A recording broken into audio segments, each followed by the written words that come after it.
மாண்புமிகு தமிழ்நாடு முதலமைச்சர் அண்ணன் தளபதி அவர்களின்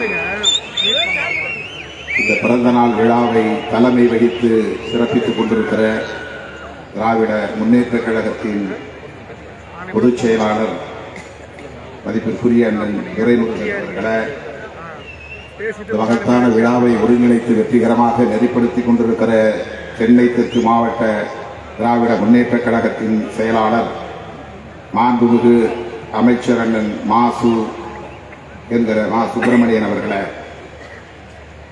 திராவிடர் கழகத்தின் தலைவர் தமிழர் தலைவர் ஐயா ஆசிரியர் அவர்கள் உள்ளிட்ட மேடையில் அமர்ந்திருக்கும் தலைவர் பெருமக்களே, அமைச்சர் பெருமக்களே, நாடாளுமன்ற சட்டமன்ற உறுப்பினர்களே, கண்ணு கட்டிய தூரம் வரையில் திரண்டிருக்கிற கலைஞரின் அன்பு உடன்பிறப்புகளே, உங்கள் அனைவருக்கும் என்னுடைய பணிவார்ந்த வணக்கத்தை தெரிவித்துக் கொள்கிறேன். உங்களோடு சேர்ந்து நாங்களும் அண்ணன் அவர்களை வாழ்த்துகிறோம்.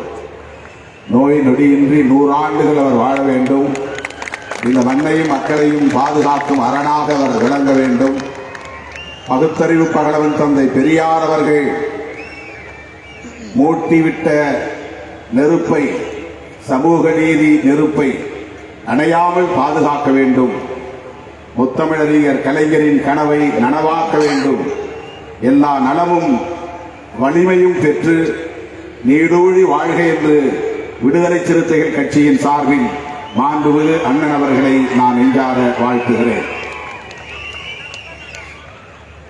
தமிழகத்திற்கு மட்டுமின்றி இந்தியாவிற்கே வழிகாட்டக்கூடிய ஆற்றல் வாய்ந்த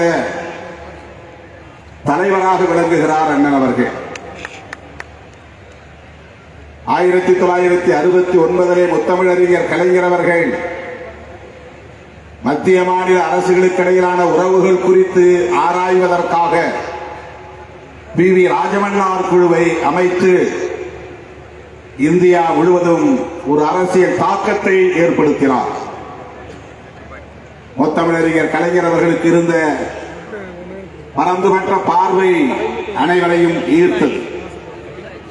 மாநில முதலமைச்சர்களுக்கு இருக்கிற வழக்கமான பார்வையை தாண்டி மாநில உரிமைகள் தொடர்பான விரிந்த பார்வையை கொண்டவராக விளங்கினார் முத்தமிழறிஞர் கலைஞர் அவர்கள். முதலாக 1969 அவர் நியமித்த PV ராஜமன்னார் குழு ஒன்றிய அரசுக்கும் மாநில அரசுக்கும் இடையிலான உறவுகளை மட்டுமின்றி மாநில உரிமைகள் குறித்து விரிவாக அறிக்கை தாக்கல் செய்ததை நாம் அறிவோம். அதைப்போல இன்றைக்கு மாண்புமிகு முதலமைச்சர் அண்ணன் தளபதி அவர்கள் இந்தியாவிலேயே வேறு எவரும் சிந்திக்காத நிலையில் முதலாக நாடாளுமன்ற தொகுதிகளுக்கான மறுவரையறை சுட்டிக்காட்டி தென்னிந்திய மாநிலங்கள் இதனால் பாதிக்கப்படும் என்கிற எச்சரிக்கையை விடுத்திருக்கிறார். இவரை தொடர்ந்து இன்றைக்கு கர்நாடக முதலமைச்சர் சித்தராமையா அவர்களும் இதர மாநில முதலமைச்சர்களும் பேசக்கூடிய ஒரு சூழல் உருவாகி இருக்கிறது. முத்தமிழறிஞர் கலைஞர் அவர்களைப் போல அகில இந்திய அளவில் அரசியல் தாக்கத்தை ஏற்படுத்தக்கூடிய ஆற்றல் வாய்ந்த தலைவராக விளங்கும் அண்ணன் அவர்கள் நீடூழி வாழ வேண்டும் என்று நான் மீண்டும் ஒருமுறை வாழ்த்த கடமைப்பட்டிருக்கிறேன். மாநில சுயாட்சிக்கு இங்கே பாதுகாப்பு இல்லை, மொழிக்கு பாதுகாப்பு இல்லை, மக்களுக்கு பாதுகாப்பு இல்லை, சட்டத்திற்கே பாதுகாப்பு இல்லை. இந்திய அரசமைப்பு சட்டத்தை பாதுகாக்கவும் இந்திய தேசத்தில் வாழக்கூடிய அனைத்து தேசிய இனங்களின் உரிமைகளை பாதுகாக்கவும் இன்றைக்கு முன்னெத்தியராக என்று இயங்குகிற இயக்கம் தான் திராவிட முன்னேற்றக் கழகம். அதன் தளபதியாக இருந்து வழிநடத்தக்கூடிய ஒரு தலைவர் தான் நம்முடைய அண்ணன் அவர்கள். ஆகவேதான் இன்றைக்கு இந்த நாடாளுமன்ற தொகுதி வரையறை குறித்து அவர் எழுப்பியிருக்கிற கேள்வி, அவர் உருவாக்கி இருக்கிற அரசியல் தாக்கம் அகில இந்திய கவனத்தை தமிழகத்தை நோக்கி ஈர்த்திருக்கிறது. அண்ணன் அவர்கள் இதை இன்னும் தீவிரப்படுத்த வேண்டும். தென்னிந்திய மாநில முதலமைச்சர்களை எல்லாம் ஒருங்கிணைத்து இது குறித்து கலந்தாய்வு செய்ய வேண்டும். தென்னிந்திய அளவிலான மாநாட்டையும் நடத்த வேண்டும். அந்த காலத்தில் இது திராவிட அரசியல் என்று முன்மொழியப்பட்டது. திராவிட நாடு என்கிற அடிப்படையிலே ஒருங்கிணைக்க பெற்றது. இன்றைக்கு மொழிவழி அடிப்படையிலே மாநிலங்கள் பிரிந்திருக்கிற சூழலில் தென்னிந்திய தேசிய இனங்களின் ஒருங்கிணைப்பு என்கிற அடிப்படையிலே அண்ணன் அவர்கள் தலைமை தாங்கி இதை வழிநடத்த வேண்டிய தேவை இருக்கிறது. வட இந்திய மாநிலங்களின் நாடாளுமன்ற தொகுதிகளின் எண்ணிக்கை பெருகுமேயானால், நாடாளுமன்ற உறுப்பினர்களின் எண்ணிக்கை பெருகுமேயானால் தென்னிந்தியாவின் தயவு இல்லாமலேயே, ஆதரவு இல்லாமலேயே தொடர்ந்து அவர்கள் பிரதமராக நீடிக்க முடியும், ஆட்சியை கைப்பற்ற முடியும், ஆட்சியை தக்க வைத்துக் கொள்ள முடியும். அதற்காகத்தான் அவர்கள் திட்டம் போட்டு காய்களை நகர்த்துகிறார்கள். தமிழ்நாட்டுக்கு ஏற்படுகிற பாதிப்பு மட்டுமின்றி தென்னிந்திய மாநிலங்களுக்கு ஏற்படுகிற பாதிப்புகளை கவனத்திலே கொண்டு காய்களை நகர்த்துகிற அண்ணன் அவர்களின் முயற்சிக்கு நாங்கள் எல்லாம் உற்ற துணை இருப்போம். இது சாதாரணமான ஒரு பிரச்சனை அல்ல. தேசிய அளவில் பேசப்பட வேண்டிய மிக முக்கியத்துவம் வாய்ந்த, வரலாற்று முக்கியத்துவம் வாய்ந்த ஒரு பிரச்சனை. 1971ஆம் ஆண்டு எடுக்கப்பட்ட மக்கள் தொகை கணக்கெடுப்பின் அடிப்படையிலேயே இந்த தொகுதிகளின் எண்ணிக்கை வரையறுக்கப்பட்டது. அதுதான் இன்றைக்கும் தொடர்கிறது. 1952 ஒரு கமிஷன், 62 ஒரு கமிஷன், 72 ஒரு கமிஷன் என்று கமிஷன் நியமிக்கப்பட்டு 10 ஆண்டுகளுக்கு ஒரு முறை மறுவரையறை செய்யப்பட்ட நிலை 71க்கு பிறகு, 72க்கு பிறகு நடைபெறவில்லை. பல்வேறு தவிர்க்க முடியாத அரசியல் காரணங்களால் தள்ளி போனது. 50 ஆண்டுகளுக்கு முன்பிருந்த மக்கள் தொகை அடிப்படையிலேயே இந்த தொகுதிகளின் எண்ணிக்கை தீர்மானிக்கப்பெற்றது. 39 என்பது 1971ஆம் ஆண்டு தமிழ்நாட்டில் இருந்த மக்கள் தொகை அடிப்படையிலே நிர்ணயிக்கப்பட்ட ஒன்று. அன்றைக்கு 4.25 கோடி பேர் தான். ஆனால் இன்றைக்கு 2 மடங்கு உயர்ந்திருக்கிறது, 2 கோடிக்கு மேலானவர்கள். இந்த நிலையிலே ஒரு நாடாளுமன்ற தொகுதியில் மொத்த வாக்காளர்கள் அன்றைக்கு 10 லட்சம் என்கிற கணக்கின் அடிப்படையில் வரையறுக்கப்பட்டது. இன்றைக்கு 15 லட்சத்தை தாண்டிவிட்டது ஒவ்வொரு நாடாளுமன்ற தொகுதியின் வாக்காளர்களின் எண்ணிக்கை. மக்கள் தொகை என்பது வேறு.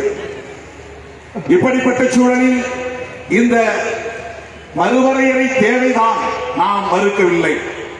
ஆனால் குடும்ப கட்டுப்பாடு திட்டத்தை வெற்றிகரமாக நடைமுறைப்படுத்திய காரணத்தினாலேயே ஒப்பீட்டளவில் தமிழ்நாடு உள்ளிட்ட தென்னிந்திய மாநிலங்களின் மக்கள் தொகை வளர்ச்சி விகிதம் என்பது வடஇந்திய மாநிலங்களை விட குறைவாக இருக்கிறது.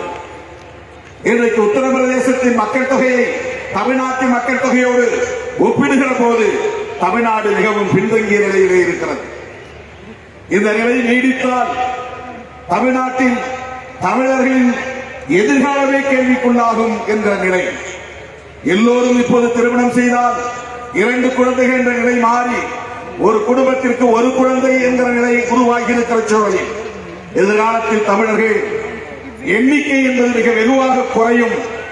இதனால் இனம் அழியும் என்கிற கவலையை பலரும் இப்போது விவாதித்துக் கொண்டிருக்கிறார்கள். நாம் அன்றைக்கு விசா காலத்தில் இந்திய ஒன்றிய அரசு இட்ட கட்டளையை ஏற்று வெற்றிகரமாக அதை நடைமுறைப்படுத்திய சூழலில் இன்றைக்கு மக்கள் தொகை குறைந்திருக்கிற சூழலில் இந்த ரெப்ரசன்டேஷன், பிரதிநிதித்துவத்தின் எண்ணிக்கை குறையும் அபாயம் ஏற்பட்டிருக்கிறது.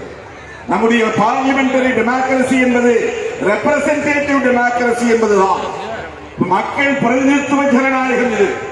எனவே இந்த தொகுதிகளின் எண்ணிக்கையை உயர்த்த வேண்டும் என்பதை எனக்கு மாற்று கருத்தில்லை.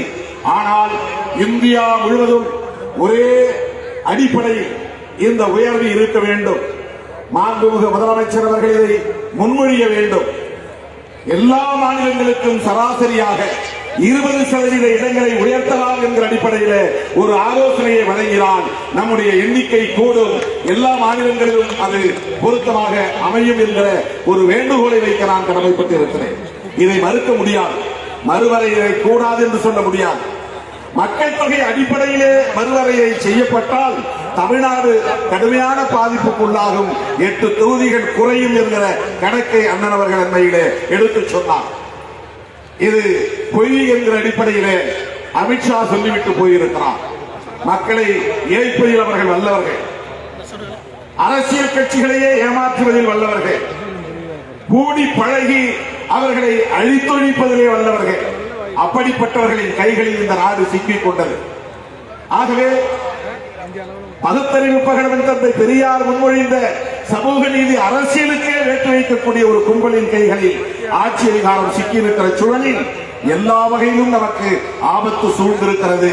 எனவே தமிழ்நாடு என்ற அளவில் மட்டுமில்லாமல் தேசிய அளவிலே பரந்த பார்வையோடு அனைத்து தேசிய இனங்களின் நலன்களை முன்னிறுத்தி அவர்களை எல்லாம் ஒருங்கிணைக்க வேண்டிய மிகப்பெரும் பொறுப்பு நம்முடைய முதலமைச்சர் பகுத்தறிவு பகலவன் தந்தை பெரியாரின் கருத்தியல் வாரிசு, பேரறிஞர் அண்ணாவின் மடியில் வளர்ந்தவர், முத்தமிழறிஞர் கலைஞர் அவர்களின் பாசறையில் வளர்ந்தவர், ஒரு கருத்தியல் வாரிசாக இன்றைக்கு அரசியல் களத்திலே துணிந்து சனாதன சக்திகளுக்கு எதிராக போர்க்குரல் எழுப்பிக் கொண்டிருக்கிற அண்ணன் அவர்கள் தேசிய இனங்களின் ஒருங்கிணைப்பை முன்னெடுக்க வேண்டும் என்கிற வேண்டுகோளை வைத்து அவர் எடுக்கிற அத்தனை முயற்சிகளுக்கும் விடுதலை சிறுத்தைகள் உற்ற துணையாக இருப்போம்.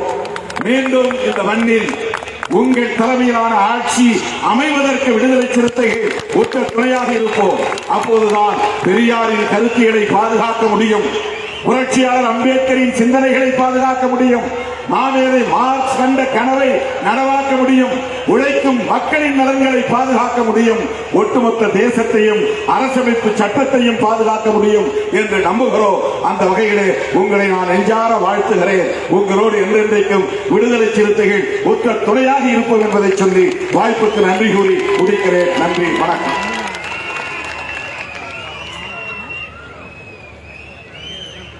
அடுத்து இந்திய யூனியன் முஸ்லிம் லீக்கின் தலைவர் பெருமதிப்பிற்கும் போற்றுதலுக்கும் உரிய இணைய